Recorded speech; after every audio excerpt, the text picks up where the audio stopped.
ಇವತ್ತು ಎರಡು ಅಮೂಲ್ಯವಾದಂಥ ಕಾರ್ಯಗಳು ಈ 6ನೇ ದಿನದ ವೇದಿಕೆಯಲ್ಲಿ ನಡೆದಿರುವುದನ್ನು ತಾವೆಲ್ಲ ಕಾಣ್ತಾ ಇದ್ದೀರಿ.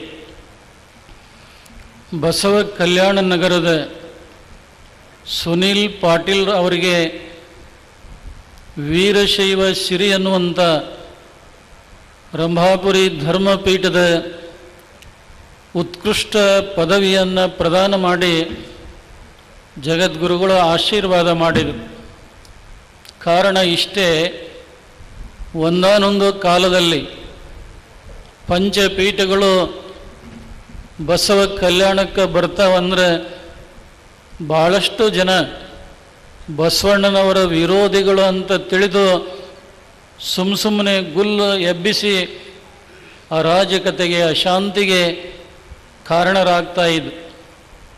ಆದರೆ ಸುನೀಲ್ ಪಾಟೀಲ್ರವರ ಮುಂದಾಳತ್ವದಲ್ಲಿ ಬಹುಶಃ ಅಲ್ಲಿ ನಡೆದಂಥ 5 ದಿನಗಳ ಕಾರ್ಯಕ್ರಮ ಬಸವ ಕಲ್ಯಾಣದ ಚಾರಿತ್ರಿಕ ಇತಿಹಾಸದಲ್ಲಿ ಅಲ್ಲ, ರಂಭಾಪುರಿ ಧರ್ಮಪೀಠದ ಇತಿಹಾಸದಲ್ಲಿ ಅವಿಸ್ಮರಣೀಯವಾಗಿ ಉಳಿಯುವಂಥ ಕೆಲಸವನ್ನು ಸುನೀಲ್ ಪಾಟೀಲ್ರು ತಮ್ಮೆಲ್ಲ ಅಭಿಮಾನಿಗಳನ್ನು ವಿಶ್ವಾಸಕ್ಕೆ ತೆಗೆದುಕೊಂಡು ಆ ಮಹತ್ ಕಾರ್ಯವನ್ನು ಮಾಡಿದರು.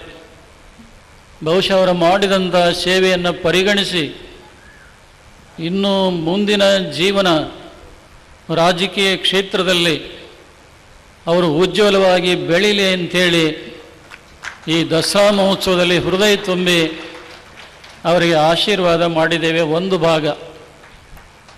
ಇನ್ನೊಂದೆಡೆಗೆ ನಮ್ಮ ಯಸಳೂರು ಶ್ರೀಗಳವರು ಶ್ರೀ ರಂಭಾಪುರಿ ಪೀಠದ ಸಾಂಸ್ಕೃತಿಕ ಅಧ್ಯಯನ ಕರ್ನಾಟಕ ವಿಶ್ವವಿದ್ಯಾನಿಲಯದಿಂದ ಏನೊಂದು ಮಹಾಪ್ರಬಂಧವನ್ನು ಬರೆದು ಅರ್ಪಿಸಿ ಡಾಕ್ಟರೇಟ್ ಪದವಿಯನ್ನು ನಿವೃತ್ತ ಪ್ರಾಂಶುಪಾಲರಾದಂಥ ಶಿವಶಂಕರಯ್ಯನವರು ಅದನ್ನು ಅರ್ಪಣೆ ಮಾಡಿದ್ದಾರೆ.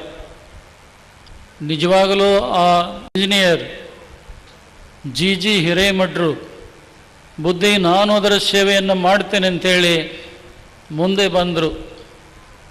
ಜಗದ್ಗುರುಗಳು ಯಾವಾಗಲೂ ನಿರಾಶಾವಾದಿಗಳಲ್ಲ, ಸಮಾಜದಲ್ಲಿ ಆಶಾವಾದಿಗಳಾಗಿ ನಮ್ಮ ಧರ್ಮ ಕಾರ್ಯಗಳನ್ನು, ಸಾಮಾಜಿಕ ಕಾರ್ಯಗಳನ್ನು ಮಾಡ್ತಾ ನಾವು ಬಂದಿದ್ದೇವೆ.